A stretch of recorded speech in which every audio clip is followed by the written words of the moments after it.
Welcome to the Flippin' Truth, presented by Fisherman Central. I'm your host, Nick Provanzak, and today we're going to talk about the Palomar knot. In today's video, I'm going to show you how to tie on a buzzbait or a Booyah Cover Series spinnerbait using the Palomar knot, just like this. You're done. But first, before we get to that, I need to show you how to tie the Palomar knot and 3 major things to avoid. Okay, let's quickly go over the 3 things that I try to avoid when tying the Palomar knot. First thing I like to avoid is friction. Friction produces heat and it can severely weaken or damage your knot. Nobody wants to go out there and set the hook and snap off on a hook set. So as you can see, as I pull these lines tight, you can see the line passing through there, creating a lot of friction. That's something we need to avoid. Next thing I avoid is when you have the knot tied, we want the lines that go around the hook eye to be parallel, not crisscrossed. We don't want any pinch points cutting into each other and causing break-offs there. The last thing I look for is when I have a finished hook, I want it to ride in the upright position, not in the downward position as you see here. Especially when you're drop shot fishing, we need this hook to be in the upright position to present the bait well and also get a good hook to landing ratio. The other thing that I look for also is even if I'm flipping, I want that hook to be up in the upright position, because I feel like when you go to pull this hook out, if it's in the upright position, you have a better chance of penetrating the roof of the fish's mouth. So there you have it. Those are the 3 things that I try to avoid when tying the Palomar knot. All right, here we have a hook and some yellow string that hopefully will show up clearly and demonstrate how I tie the Palomar knot. So I'm going to hold the hook in my left hand with the hook point facing up. I'm going to come in through the bottom of the hook eye and come through it, pass through, and then turn it around and come back through the opposite direction. Once I have done that, I have created a double line. So I'll have a loop on the one side and my main line and tag end on the left side. So all I'm going to do is create a loop here to tie an overhand knot. So I tie a simple overhand knot. That's what makes this knot so nice and easy, is because it's fairly simple to use. The one major mistake you can do here is pulling this all the way down to the eye of the hook, closing this circle you just made. So we want to insert your finger here, and I usually insert my pinky finger. And what I do here is I open up this loop I've created, and I want to take the hook and pass it through that loop. And as I pass it through the loop, I'm going to pull slightly on the hook and also on my pinky finger, sliding that knot towards my pinky finger. Once it gets all the way up there, I want to take out the pinky finger, and then with my fingers, I'm going to open this up. And you can see this is going to pop up to the top when I spread the loop that I've created here. You see that pop? So now we've got a perfect knot there, and it's going to reduce the friction. I always wet this down before I cinch it down to try to reduce the heat, and it'll just slide down and make your Palomar knot. All right, here's another look with braided line. So again, hook in the left hand, point facing up. We're going to come in through the bottom of the hook, through the bottom of the eye, pass it through, and then we're going to take that line and go right back through the eye of the hook. So now I pull this enough slack in it to create a bigger area to use, and I have my hook sliding around on that line. Now, if you want to get technical, I always have my tag end to the left on my left hand here. So the main line's here, tag end's there. And as you can see, what this does is when I pinch this line here, it keeps these 2 individual lines parallel with each other, so they're not crossed.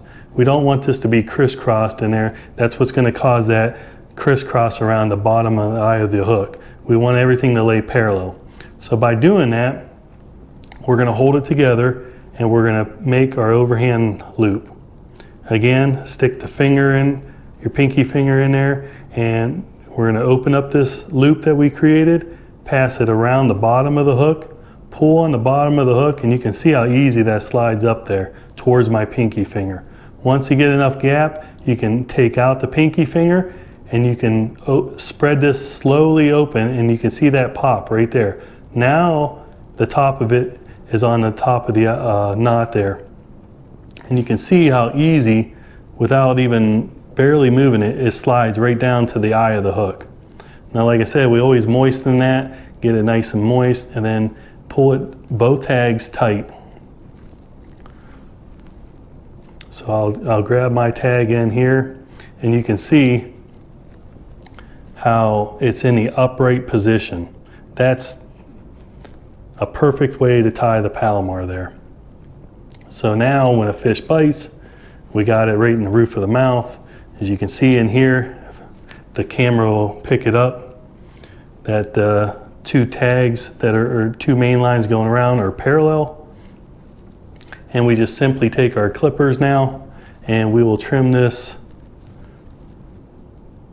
I usually leave about a little bit more on braid than I do fluorocarbon, so I'll leave a tag about that long on the hook there.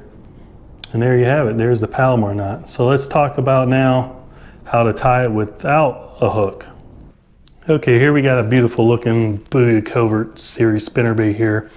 And I like to tie a Palomar knot to my spinnerbaits, buzzbaits as well. But a lot of times when you're out in the lake and the wind's blowing, you might have 2 to 3 footers, the boat's rocking. You might also have a trailer on here and a trailer hook. It's very difficult sometimes to tie a big Palomar loop to take it all the way around the spinnerbait and then form your knot. A pro tip that I have for you is to make this process very easy and very simple. And how it entails is we're not even going to have the bait in our hand. It could be laying on the boat deck. And all we're going to do is take our braid and we're going to double the line like we had the hook in the previous example, sliding around on this line here.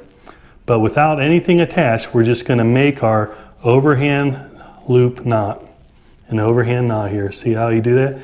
Now, right here is where I'm going to insert that pinky finger again.